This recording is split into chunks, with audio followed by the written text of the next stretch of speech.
तो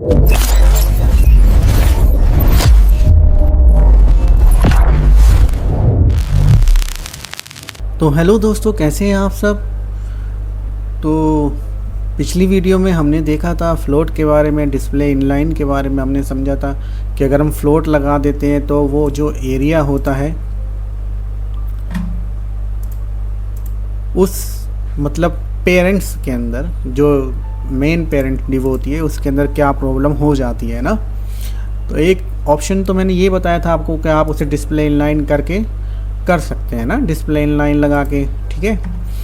तो इसमें एक ऑप्शन और भी होते हैं, ऑप्शंस तो खैर बहुत होते हैं ना, बस आप क्या यूज़ करना चाहते हैं वो आप पे डिपेंड करता है, ठीक है। मैं एक चीज़ और दिखा देता हूँ इसके अंदर, ठीक है। मैं डिस्प्ले इनलाइन ये सब हटा देता हूँ, ठीक है, ये भी अभी के लिए अनचेक कर देता हूँ, ठीक।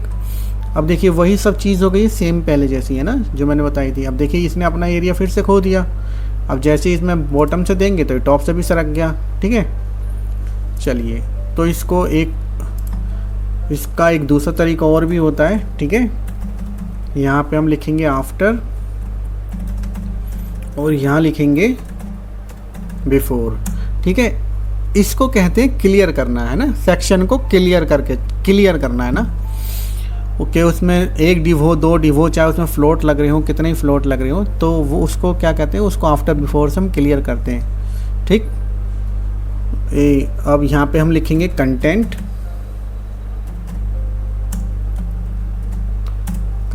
यहाँ लिखेंगे डिस्प्ले ब्लॉक,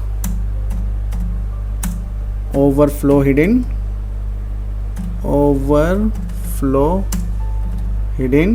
और सबसे लास्ट में आएगा क्लियर बोथ, ठीक है। अब देखिए जैसे ही हमने क्लियर लिखा उसके बाद जैसे ही हम बोथ करेंगे तो सब सही हो जाएगा। ये देखिए सब कुछ सही हो गया ना। देखिए एक तरीका वो था और एक तरीका ये है, ठीक है। अब समझना आपको है कि आपको कौन सा तरीका सबसे ज़्यादा सही लगा। आप दोनों में से वो यूज़ कर सकते हैं, ठीक है। चाहे आप डिस्प्ले इनलाइन वाला यूज़ कर सकते हैं या क्लियर करके भी उस चीज़ को लिख सकते हैं, ठीक है। अब इसमें आप मार्जिन लगाएंगे ना, तो देखिए मार्जिन मैंने यहाँ से विजिबल किया तो देखिए मार्जिन अच्छे से प्रॉपर काम कर रहा है, ठीक। तो किसी भी सेक्शन को आप हमेशा ऐसे क्लियर करके लेके चल सकते हैं ना। जब भी आप फ्लोट लगाएंगे किसी भी पेरेंट डिव के अंदर जिसके अंदर दो डिव हो, मतलब कि एक पेरेंट के अंदर 2 चाइल्ड हो, 3 चाइल्ड हो, उससे अब दिक्कत नहीं है ना। आप उस डिव को बस क्लियर करके चलेंगे तो वो डिव अच्छे से प्रॉपरली काम करेगी, मार्जिन पैडिंग में आपको कोई दिक्कत नहीं आएगी, ठीक। अब आपको एक तरीका और मैं बता देता हूँ, ठीक है। ये भी तरीका हो गया। अब मैं इनको भी जो है अनकमेंट कर देता हूँ, ठीक। अब मैं एक और बताता हूँ आपको, यहाँ से मैं ये फ्लोट भी हटा देता हूँ, है ना। फ्लोट लेफ़्ट, फ्लोट राइट, मैंने दोनों हटा दिए, ठीक है। अब हम यहाँ पे लिखेंगे डिस्प्ले फ्लैग्स, ठीक है। जैसे ही मैं इसको डिस्प्ले फ्लैग्स लगाऊंगा, ठीक है, डिस्प्ले फ्लैग्स, जैसे ही मैंने इसको डिस्प्ले फ्लैग्स लगाया तो देखिए ये है ना इसके सामने आ गए दोनों, है ना। दोनों देखिए इसके सामने आ गए और देखिए डिप भी प्रॉपर से चल रही है अच्छे से, है ना। कोई अलग से हमें कोई लिखना नहीं पड़ा, कोई विड्थ नहीं लगानी पड़ी। जैसे नीचे वाले में हमने विड्थ भी लगाई थी ना, ये वाली यहाँ पे हमने विड्थ लगाई थी, ये रही डिस्प्ले इनलाइन ब्लॉक, और ये हमने विड्थ भी लगाई थी यहाँ पे, ये रही विड्थ भी और डिस्प्ले इनलाइन ब्लॉक, ये सब लगाया था। तो इस वाले में क्या है, इस वाले में हमें विड्थ नहीं लगानी पड़ी, इस वाले में हमने खाली लिख दिया डिस्प्ले फ्लैग्स। और जैसे ही फ्लैग्स लिखा हमने, तो फ्लैग्स लिखने से ना हमारे 2-3 काम अपने आप हो गए। देखिए हमने इसके अंदर फ्लोट नहीं लगाया, ठीक है, इस वाले में हमने फ्लोट नहीं लगाया, ठीक है, लेकिन फिर भी वो चीज़ उसके सामने आ गई, ठीक। अब देखिए डिस्प्ले फ्लैग्स हमने लगा दिया और ये दोनों एक दूसरे के सामने भी आ गए। अब देखिए अगर अभी तो क्या है, ये दोनों डिव साथ में सटी हुई है, ठीक है। जब हमने फ्लोट लगाया था तो उस केस में हमने बताया था पिछली वीडियो में। अब क्या है, ये जो साथ में सटा हुआ है तो हमने इसको फ्लोट नेव को जो है फ्लोट राइट किया था, है ना, राइट साइड में भेजने के लिए, है ना, ताकि एक लेफ़्ट रहे और एक राइट रहे। तो हमने दोनों के फ्लोट हटा दिए फ़िलहाल, ठीक है। हमने यहाँ से डिस्प्ले इनलाइन और ये विड्थ वगैरह ये सब कमेंट कर दिया ना। हमने ये वाला पोर्शन भी कमेंट कर दिया है, आफ्टर बिफोर वाला जो अभी क्लियर किया था हमने, डिव को क्लियर करना बताया था। अब देखते हैं, अब ये डिस्प्ले फ्लैग्स वाला देखते हैं। ठीक है, अब देखिए डिस्प्ले फ्लैग्स मैंने लिखा। अब इसमें जैसे ही मैं जस्टिफाई कंटेंट स्पेस बिटवीन इसके अंदर मैं डालता हूँ तो होता क्या है, एक लेफ़्ट में चला जाता है और एक राइट में चला जाता है। ठीक है, इसके अंदर बहुत सारे ऑप्शंस हैं, लेकिन वो सब एक एक करके देखेंगे, है ना। एक एक करके मैं उनके बारे में बताऊंगा, एक एक करके ही आप उसको सीखिएगा।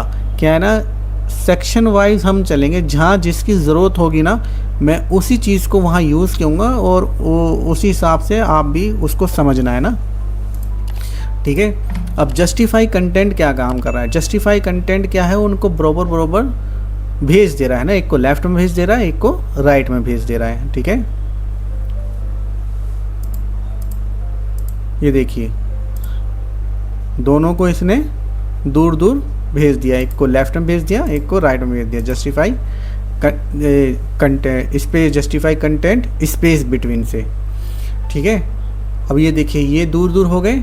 ठीक, तो अब इसमें 3 ऑप्शन आपको पता चल गए, 1 2 और ये 3।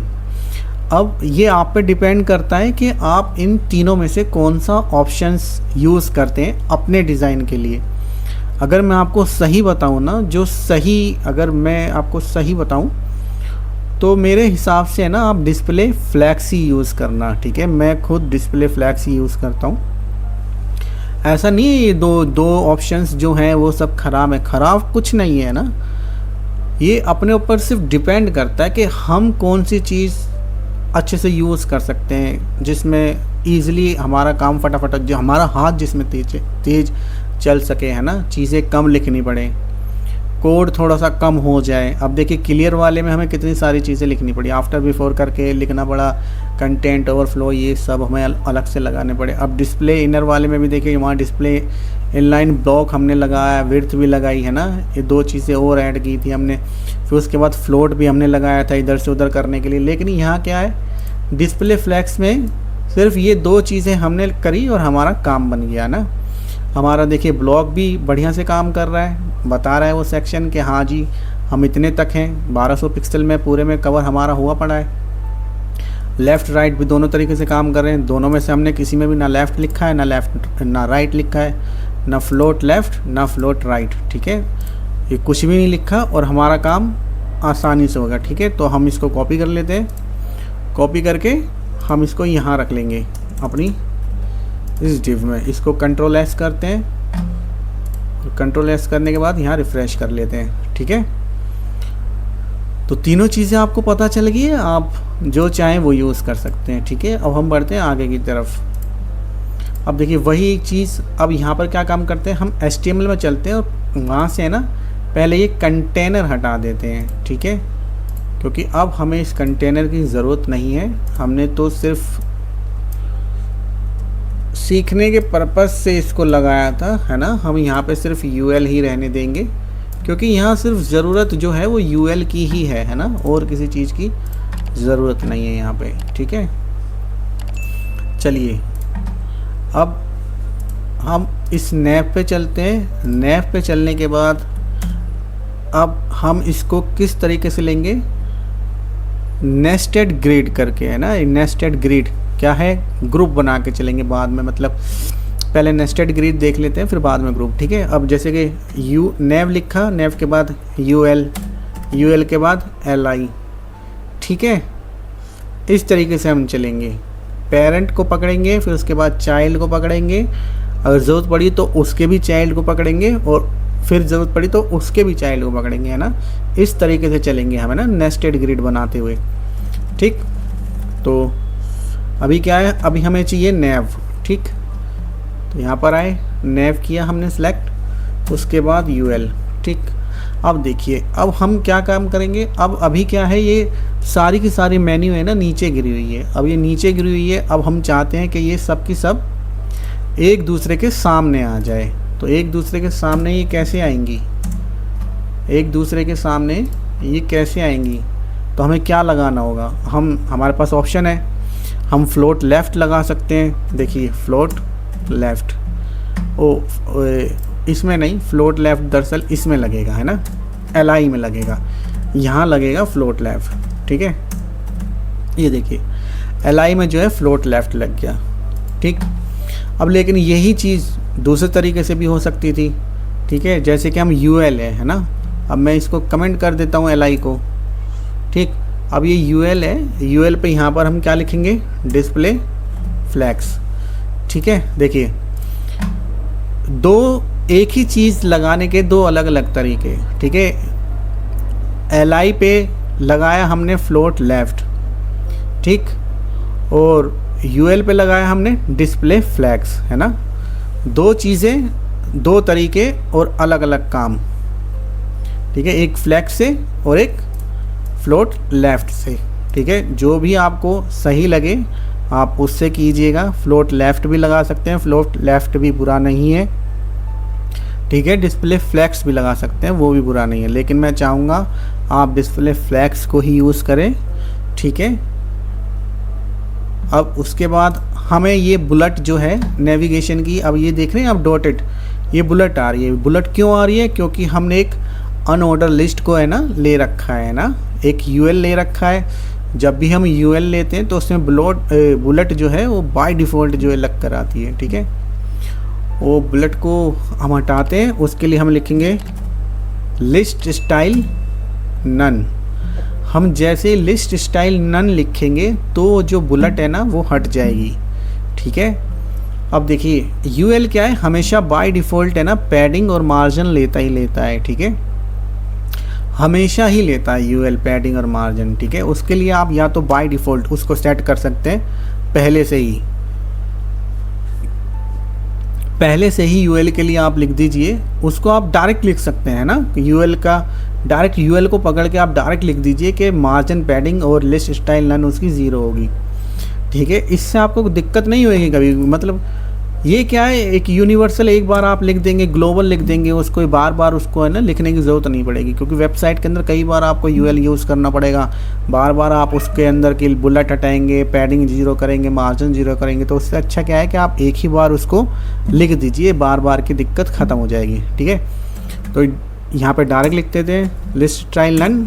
ठीक है, अब देखिए यहाँ पे हम करेंगे पैडिंग 0। मैंने आपको बताया था ना पैडिंग का कैसे पहचानते हैं, वो जो पर्पल कलर का जो बॉक्स दिख रहा है, जो एरिया दिख रहा है, वो पैडिंग होती है। ठीक है, यहाँ पे हम कर देंगे उसको 0, और जो ये येलो कलर का आ रहा है इसको हम कहते हैं मार्जिन। ठीक है, मार्जिन 0 कर देंगे।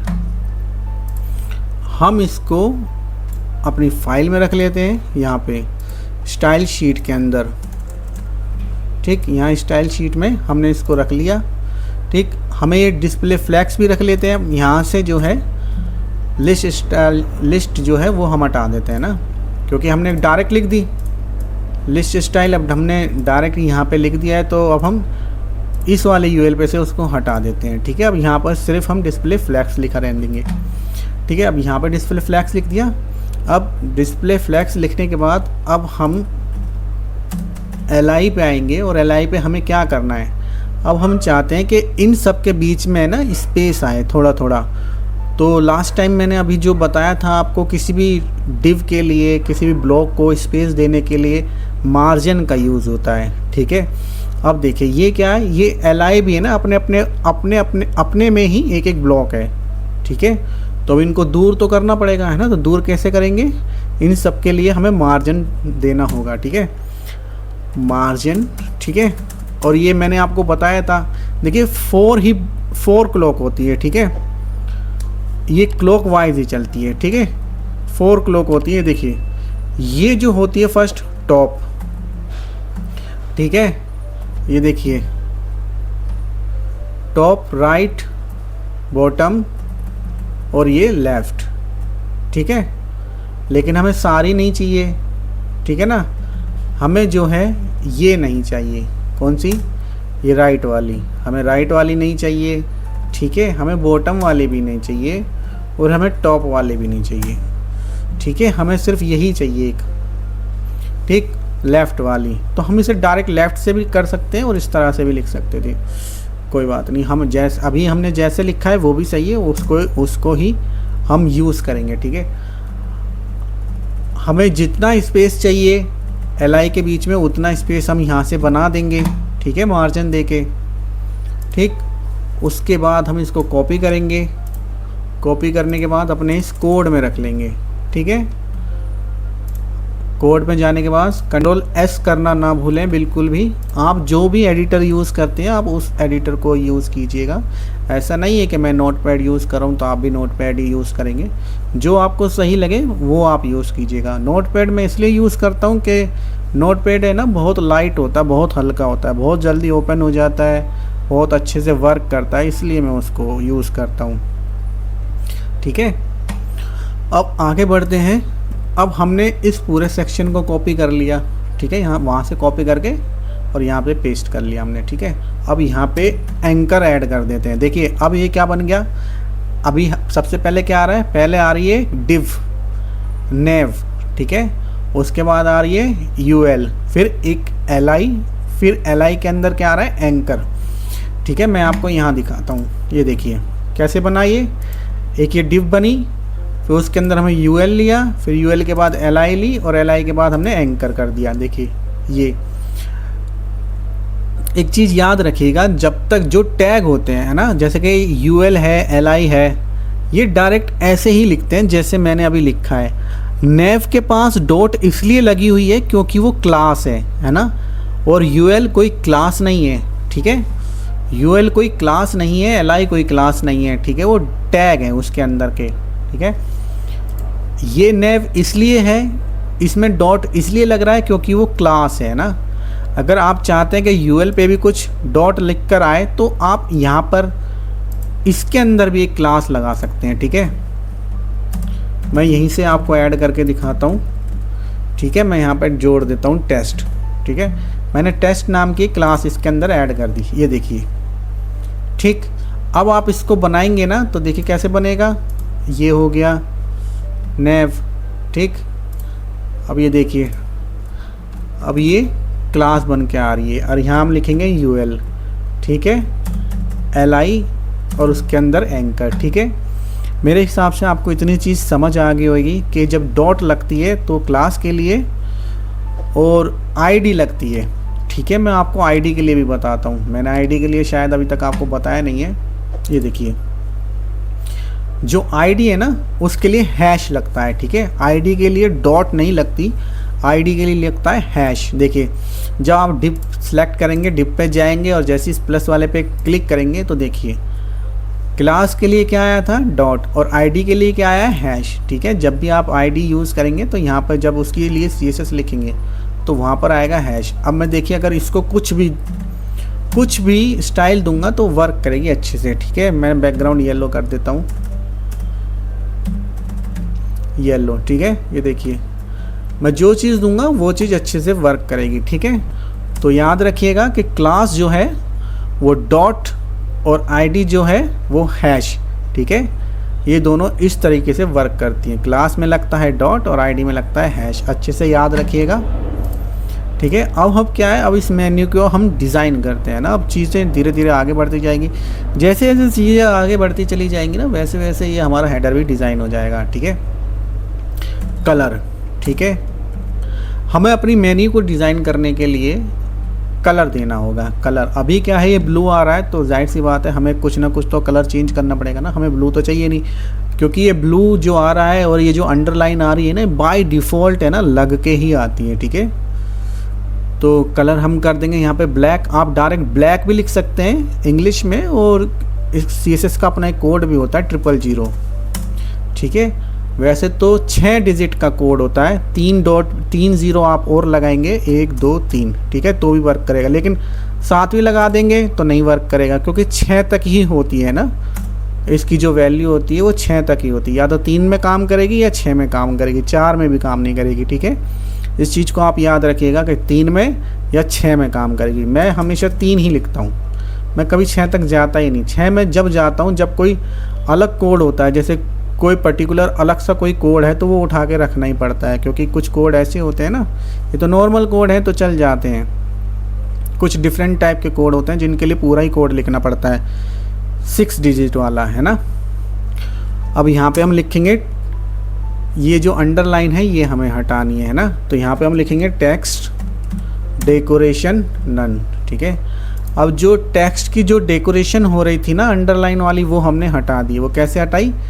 टेक्स्ट डेकोरेशन नन, ठीक। ये चीज़ हमने यहाँ से हटा दी। अभी भी चलो देखते हैं इसके अंदर, देखिए ये अच्छे से काम कर रहा है, ठीक। और इसमें चलिए पहले इसको रखते हैं। अच्छा एक काम करते हैं, इसमें थोड़ा सा फ़ॉन्ट साइज़ भी दे देते हैं। देखिए फ़ॉन्ट साइज़ जो होता है वो इसे बढ़ाने और घटाने का काम करता है। ये देखिए जितना भी आप इसे बढ़ाएंगे उतना ही बढ़ता चला जाएगा, और जितना भी आप इसे कम करना चाहेंगे उतना ही कम हो जाएगा, ठीक है।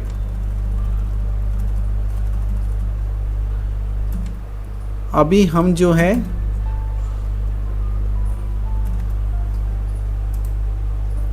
फ़ॉन्ट साइज इसका 16 कर लेते हैं, ठीक है। अभी इतनी ही चीज़ें हम इसके अंदर रहने देते हैं, ठीक है। और भी चीज़ें होती हैं वो अभी हम यूज़ करेंगे। ये हो गया, ठीक। इसको रिफ़्रेश करते हैं। चलिए, लगता है डिस्प्ले फ्लैक्स नहीं रखा हमने, इसलिए टूट के नीचे गिर गया। हाँ, हमने डिस्प्ले फ्लैक्स नहीं रखा। चलिए डिस्प्ले फ्लैक्स हम रख देते हैं। नेव के अंदर UL डिस्प्ले फ्लैक्स, ठीक। हमने डिस्प्ले फ्लैक्स नहीं रखा था ना, इसलिए हमारा डिज़ाइन टूट गया। यहाँ से कॉपी करते हैं और यहाँ हम रख देते हैं। कंट्रोल S किया हमने, रिफ़्रेश किया।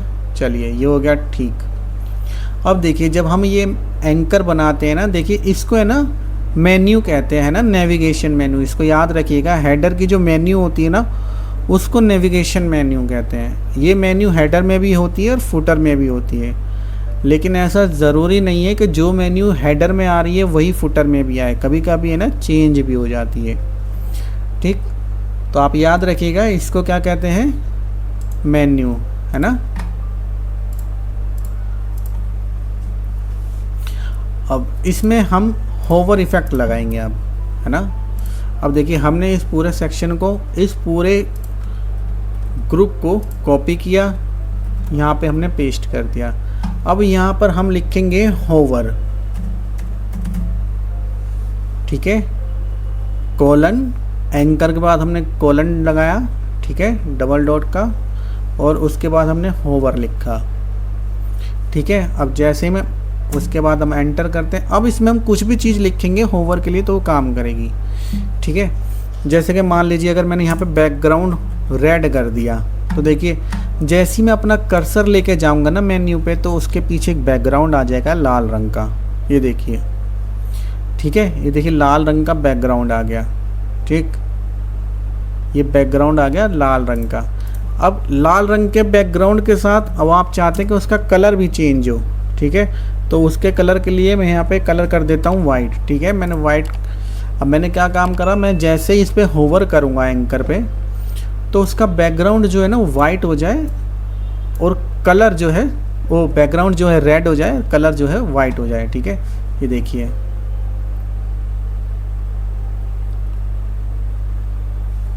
इसे कहते हैं होवर इफेक्ट।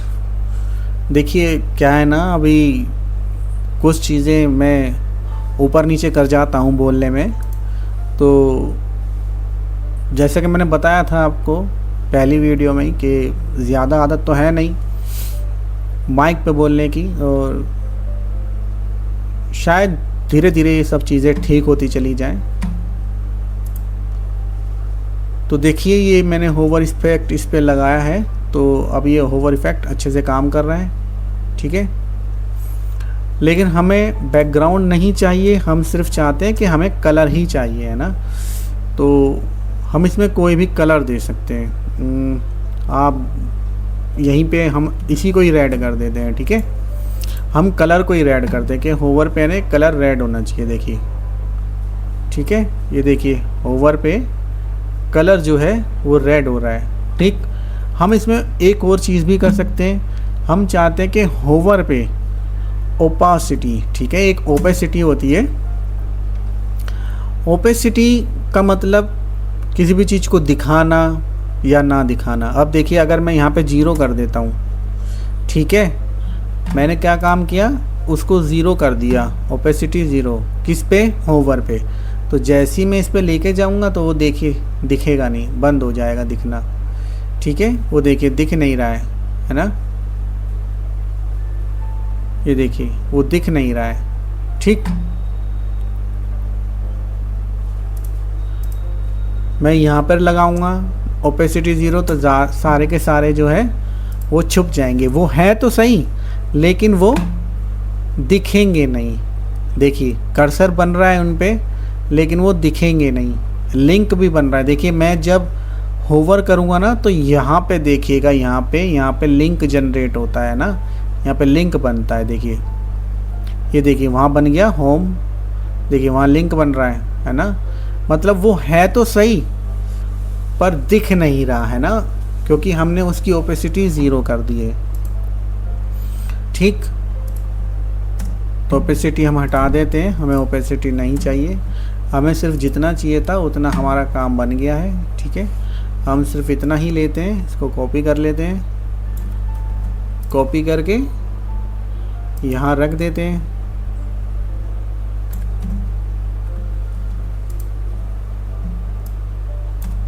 यहाँ हम पेस्ट कर देते हैं, कंट्रोल एस करते हैं, ठीक है, और यहाँ इसको रिफ्रेश कर देते हैं। देखिए ये चीज़ें हमारी अच्छे से काम कर रही है, ठीक। अब देखिए इतना तो हो गया, लेकिन इसमें क्या है, इसमें एक दिक्कत है। दिक्कत क्या है कि ये जो है, एक तो लोगो हमारा बहुत बड़ा है, ठीक है। हम तो ये चाहते हैं ना कि हमारा जो लोगो है ना वो थोड़ा सा छोटा हो जाए, है ना, और ये जो मेन्यू आ रही है ना वो उसके सेंटर में आनी चाहिए, बिल्कुल सेंटर में। अभी क्या है, वो मेन्यू ऊपर जा रही है, ये लोगों की हाइट ज़्यादा है, अजीब मतलब डिज़ाइन तो बना है लेकिन डिज़ाइन ऐसा नहीं बना है कि वो दिखने में बहुत अच्छा लगे, ठीक है। तो हमें क्या काम करना है, अब हम इस डिज़ाइन को ना थोड़ा सा और अच्छा लुक देने के लिए पहले तो इमेज को, ठीक है, इमेज को जो है उसकी जो हाइट है ना वो थोड़ी सी कम करते हैं। मैंने आपको बताया ही था, है ना, जब लोगों की बात आएगी हेडर की या छोटी इमेजेस टाइप मैंने बताया था, तो कोशिश करनी है कि उसमें या तो विड्थ दें या हाइट दें, है ना, कोई भी एक चीज़ देनी है, ठीक है। तो हम यहाँ पे कुछ भी यूज़ कर सकते हैं, मैं हाइट का यूज़ कर लेता हूँ, ठीक है। ये देखिए मैंने यहाँ पे ना हाइट दी है, ठीक है, 100 पिक्सल। मुझे बस इतना ही चाहिए, मुझे अभी हमारे पास कोई डिज़ाइन नहीं है तो अभी हम अपने से ही सब कुछ लेके चल रहे हैं। जब हम डिज़ाइन पे काम करेंगे तब डिज़ाइन के हिसाब से चीज़ें लेके चलेंगे। जो चीज़ जैसे डिज़ाइन के अंदर है वो चीज़ वैसी की वैसी ही हम बनाएंगे, है ना। अभी तो सिर्फ सीखने के पर्पज़ से चीज़ें चल रही हैं, ठीक है। मैं इसको लेता हूँ और इसको यहाँ रख देता हूँ, ठीक है। 100 पिक्सल, कंट्रोल एस किया, रिफ़्रेश किया, ठीक है। चलिए ये हो गया, वो वहाँ पे सही हो गई। आप देखेंगे ना तो मैंने यहाँ पे 100 पिक्सल की इसको हाइट दी है। अब देखिए, अब ये जो हमने मेन यहाँ पे लगाया था ना, डिस्प्ले फ्लैग्स जस्टिफाई कंटेंट, ठीक है। अब यहाँ पे हम एक प्रॉपर्टी और लगाएंगे, जिससे होगा क्या, ये जो मेन्यू है ना, ये मेन्यू उतर के इस लोगो के सेंटर में आ जाएगी, ठीक है। तो उसके लिए क्या लिखेंगे हम, अलाइंग आइटम सेंटर, ठीक है। ये देखिए जैसे ही मैंने अलाइंग आइटम सेंटर लिखा, ठीक, तो ये देखिए ये इसके सेंटर में उतर कर आ गई। ये देखिए मैंने नैब पे कर्सर रखा है और ये देखिए जो ब्लू एरिया ये जो बता रहा है, ये बता रहा है कि देखिए ये उस इमेज के बिल्कुल सेंटर में है, ठीक है। अब ये चीज़ भी हम यहाँ से कॉपी करते हैं और मैं पहले रख लेता हूँ, फिर आपको बताता हूँ इसके बारे में। मैंने कंट्रोल एस सेव कर लिया, इसको रिफ़्रेश कर लेते हैं। अब देखिए सही तरीका यही था, इसको यूँ तो और भी तरीके हैं, ठीक है। अब देखिए मैं इसको अभी के लिए हटा देता हूँ, है ना। अब यहाँ पे दूसरा तरीका क्या हो सकता है, दूसरा तरीका ये हो सकता है कि मैं यहाँ से मार्जिन लूँ, टॉप से मार्जिन लूँ और मैं इस पे रखूँ, है ना, इस पे रखूँ अब मैं यहाँ से टॉप से मार्जिन लूँ, ठीक है। ओहो, इसे नहीं, इसको देना था मार्जिन दरअसल मुझे, ठीक है। नैव को टॉप से, मार्जिन टॉप से, ठीक। अब देखिए मैंने इसको लिया और इसे मैं टॉप से मार्जिन दे रहा हूँ, ठीक है। ये देखिए, एक तरीका तो ये है, ठीक, और एक तरीका वो है। अब आप इसमें से जो आपको तरीका सही लगे आप वो यूज़ कर सकते हैं, लेकिन मैं आपको सही चीज़ ही बताऊंगा। तरीके मैं इसलिए बता रहा हूँ, देखिए हाँ, डिज़ाइनिंग जब आप वेबसाइट डिज़ाइन करते हैं, कोई पेज डिज़ाइन करते हैं, तो ऐसा नहीं है कि परफेक्टली सारी चीज़ें वही यूज़ हम कर लेते हैं जो हम सीख रहे हैं या सिखा रहे हैं, जो हमने सीखी है।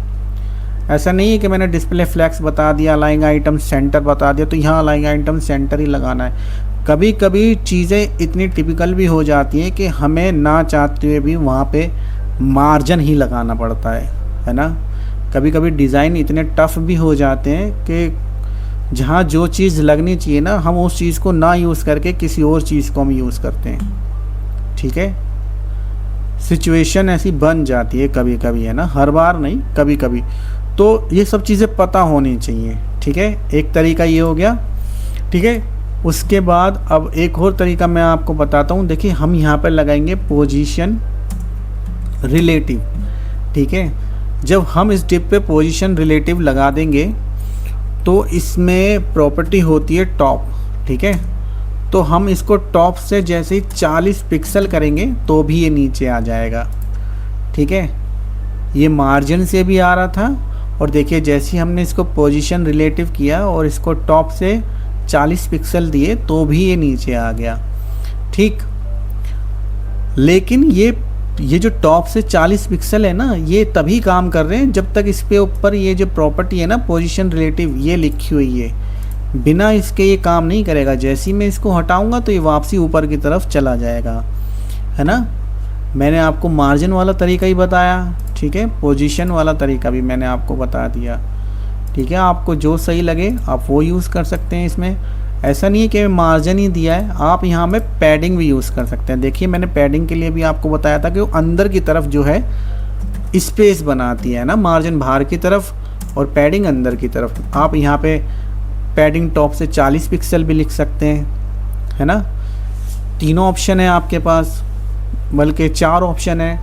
मार्जिन लगा सकते हैं, पोजीशन रिलेटिव लगा के टॉप से उसको नीचे कर सकते हैं थोड़ा सा 40 पिक्सल, पैडिंग भी दे सकते हैं आप, पैडिंग का भी ऑप्शन है, या फिर सीधा सीधा आपके पास अलाइंग आइटम सेंटर, ठीक है, या सीधा सीधा अलाइंग आइटम सेंटर। तो बेस्ट क्या रहेगा? बेस्ट यही रहेगा आपके पास कि आप उसमें अलाइंग आइटम सेंटर ही लगाएं, ठीक है।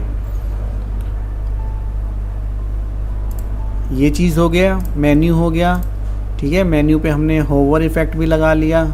देखिए इस वाली में हमने क्या क्या कवर कर लिया। हमने देखिए डिस्प्ले सीखा और डिस्प्ले फ्लैक्स सीख लिया, ठीक है। अलाइंग आइटम हमने लगाई, पोजीशन के बारे में हमें पता चला, ठीक है। पोजीशन रिलेटिव के बारे में, टॉप से कैसे देना है, कितना देना है, ठीक। अब देखिए लगभग अगर देखा जाए तो हमारा इतना सेक्शन ये हेडर का तैयार हो चुका है, ठीक है। मैं इसको रिफ़्रेश करता हूँ एक बार यहाँ से, ठीक है। अब हमें इस मार्जिन की यहाँ पे ज़रूरत नहीं है बिल्कुल भी, ठीक है। ये देखिए दो CSS आ रही हैं, एक क्योंकि ये नीचे वाली है, ये ऊपर होगी तो इसलिए कट जा रही है। मैंने आपको बताया था ना कि जो टॉप में होती है अगर उसके नीचे कुछ लिख दिया तो ऊपर वाले की प्योरिटी ख़त्म, ठीक है। मतलब ये देखिए ये 2 बार लिखा हुआ है, एक यहाँ भी लिखा हुआ है, एक यहाँ भी लिखा हुआ है। तो इसमें क्या है, इसमें ये जो डिस्प्ले है ना ये इसको मिल रहा है, ये रहा डिस्प्ले, ठीक है। तो वो क्या काम कर रहा है वहाँ पे, इसको काट दे रहा है। इसको इसलिए काट दे रहा है क्योंकि ये नीचे आ रहा है, तो इसकी जो प्रायोरिटी है वो फर्स्ट बनी हुई है ना, वो किसी काम का नहीं रह गया, ठीक है। लेकिन अभी हमें इन तीनों की ही ज़रूरत नहीं है, ठीक है। हम इसको हटा देते हैं, ठीक।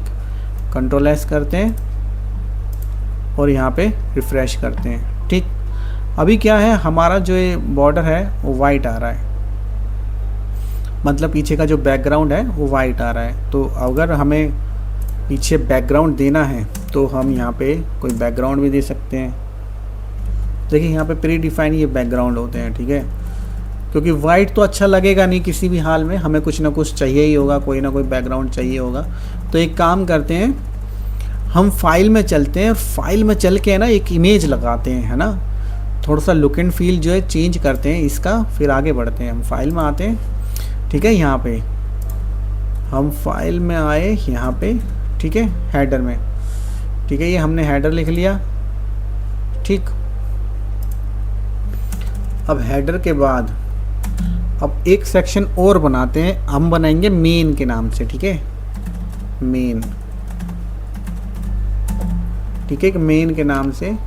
इसमें सब रहेगा, है ना, इसमें जो है हमारे सारे सेक्शन काम करेंगे। देखिए ये भी एक टैग होता है, ठीक है, तो सब सेक्शन इसमें काम करेंगे। इसको एक आईडी दे देते हैं, ठीक है, मेन से ही इसको एक नाम दे देते हैं, ठीक है, हमने सेव कर दिया। अब यहाँ पे div क्लास बैनर, ठीक है, हमने यहाँ पे एक क्लास ले ली बैनर के नाम से, ठीक। हम अपने फोल्डर में आते हैं। देखिए मैंने ना 2-3 इमेज जो है पहले से ले रखी है, ये 3 इमेज तो आपने देख ही ली थी, मैंने एक इमेज और यहाँ पे ले लिए, ठीक है। अब देखिए हम इस इमेज को यूज़ करेंगे, ठीक। क्या काम करना है, हमें इसका नाम लेना है, कॉपी करना है यहाँ से, ठीक है, और इमेज दिखाने के लिए मैंने आपको बताया था img टैग की ज़रूरत होती है, तो यहाँ पे लिखेंगे img src और यहाँ पे alt। देखिए ये जो होता है ना स्लैश, ये स्लैश का मतलब क्या होता है कि हमने इस टैग को बंद कर दिया, ठीक है। अगर देखिए अभी मैं यहाँ पे क्लिक करता हूँ ना, यहाँ पे क्लिक करता हूँ तो देखिए वो img भी है ना सेलेक्ट हो जाती, मतलब पर्पल टाइप में हो जाती है। अगर मैं ये स्लैश हटा दूँ यहाँ से तो देखिए, तो इसका मतलब क्या है कि ये टैग बंद नहीं है, ठीक है। तो ये होता है टैग क्लोज करना, ठीक है ना। तो अब उसका इमेज का अब URL क्या बन रहा है, देखिए हमने ये फोल्डर बनाया है ना इमेजेस का, पहले ये नाम लिखेंगे इमेजेस, ठीक है, उसके बाद ये स्लैश लगेगा, ये पाथ बनता है, ठीक है। स्लैश जो है पाथ का काम करता है, पता चलती है कि ये पाथ बना हुआ है कि ये उस फोल्डर के अंदर है, ठीक है। उस इमेज का नाम और वो किस फॉर्मेट की है, JPG, ठीक है, JPG, ठीक है। उस इमेज का जो एक्सटेंशन है वो क्या है, JPG, ठीक है। मैंने यहाँ पे Ctrl+S किया, यहाँ पे रिफ्रेश करते हैं, ठीक है। ये देखिए नीचे जो है हमारी इमेज आ गई है, ठीक। अभी क्या हो रहा है ये देखिएगा, अभी क्या हो रहा है कि ये मैंने मेन बनाया, ठीक है, वो मेन अपने में 100% पे है, ठीक। उसके अंदर ना कोई कंटेनर है, कुछ नहीं है उसके अंदर, वो अपने पे मेन के अंदर चल रहा है। ये एक बैनर है। अब देखिए बैनर, गौर से देखिएगा बैनर कहाँ है, देखिए बैनर यहाँ है, ठीक है, यहाँ तक है बैनर, लेकिन ये img कहाँ है, ये देखिए फुल पे जा रही है, फुल मतलब वो उस सेक्शन से भी बाहर चली जा रही है।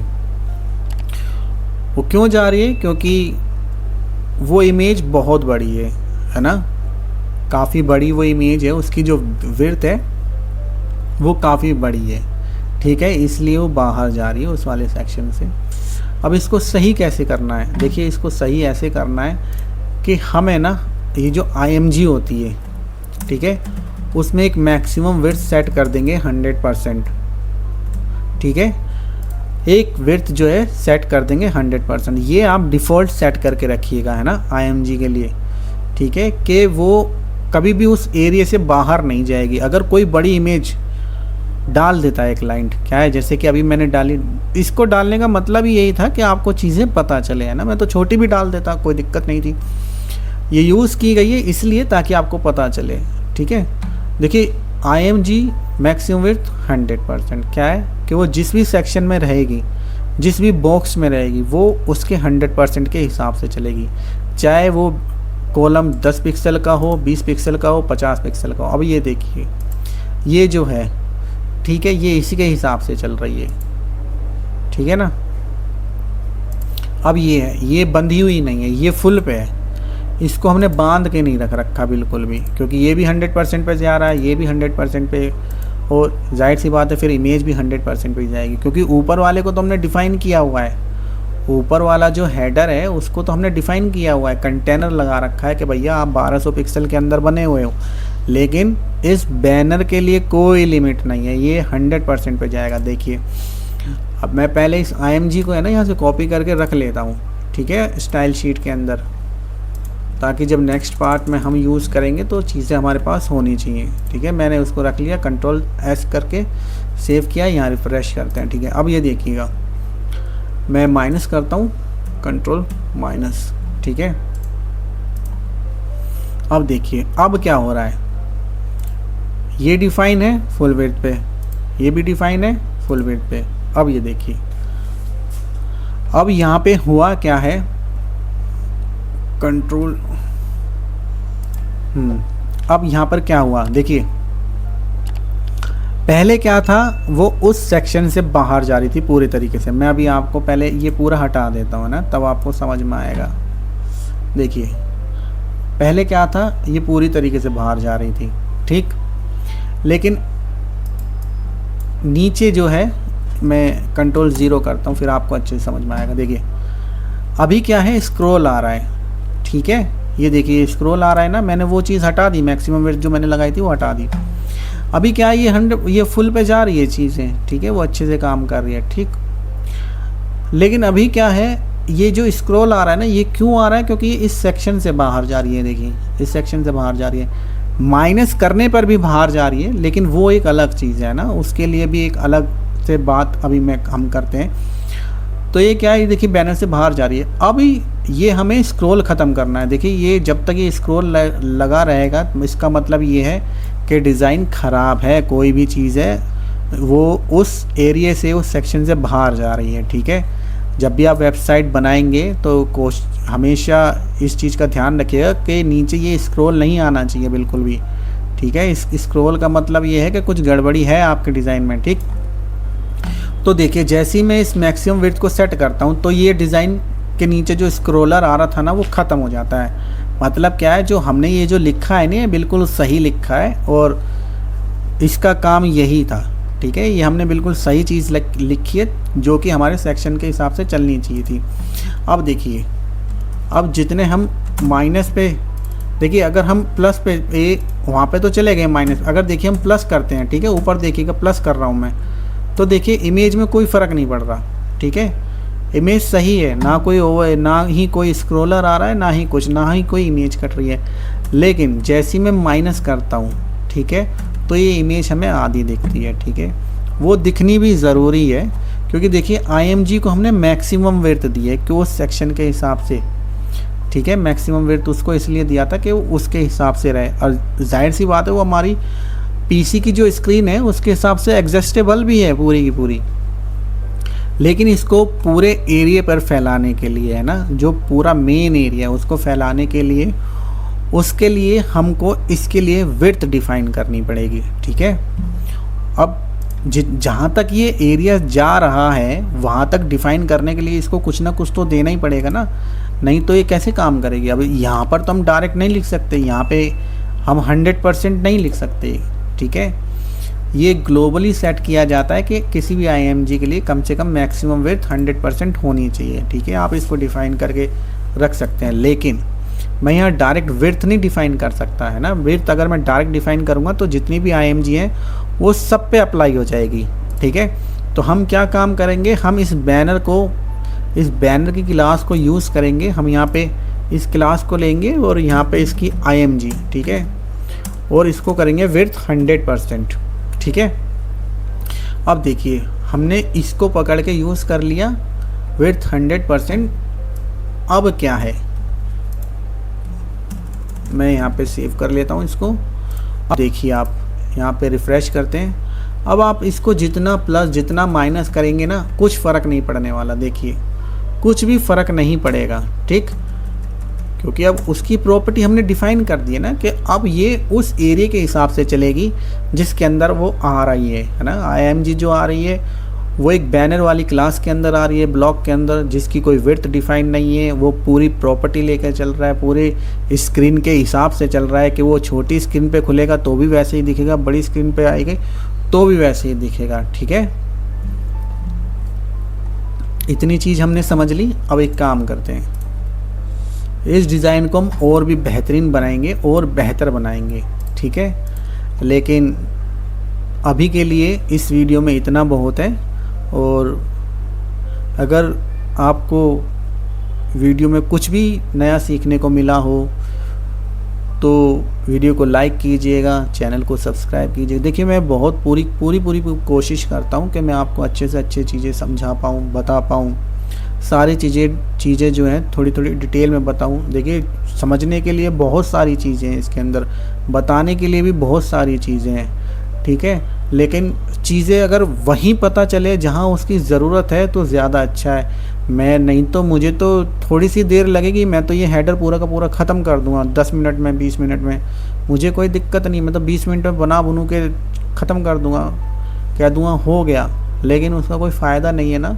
मैं चाहता हूँ आप थोड़ा सीखें, कोई बात नहीं, थोड़ा ही सीखें, लेकिन सही सीखें। आपको समझ में आना चाहिए कि मैं क्या बोल रहा हूँ, मैं आपको क्या सिखा रहा हूँ और आप क्या सीख रहे हैं। आपको भी पता होना चाहिए कि आप क्या सीख रहे हैं, है ना। क्योंकि थोड़ी देर का काम है ये। हेडर में मैंने इतना टाइम लगाया है, 2 क्लास 3 क्लास, अभी तो चलेगी क्लास, अभी हेडर बना भी नहीं है पूरी तरीके से, है ना। हम अच्छा हेडर बनाएंगे। अभी क्या है, यहाँ पे एक CTA बटन भी लगाएंगे। ठीक है, ये जो नेविगेशन आ रही है इसको सेंटर में लेकर आएंगे, और जहाँ ये नेविगेशन है यहाँ पे हम एक बटन दिखाएंगे, है ना। बहुत कुछ करेंगे, अभी बहुत कुछ करने के लिए, है ना। डिज़ाइन अच्छा डिज़ाइन बनाते हुए लेके चलेंगे इस पूरे सेक्शन को। तो उम्मीद करता हूँ कि आपको ये वीडियो पसंद आएगी, और आपके दिल में जो भी बात हो, जो कुछ भी कहना हो, आप बेझिझक कहिएगा, कमेंट करिएगा। मुझे किसी प्रकार की कोई दिक्कत नहीं है। मैं बस ये सुनना चाहता हूँ कि आप क्या कहना चाहते हैं, आप मतलब क्या वीडियो में आप क्या समझ रहे हैं, कुछ सीख रहे हैं, नहीं सीख रहे हैं, मैं आपको समझा पा रहा हूँ, नहीं समझा पा रहा हूँ, है ना।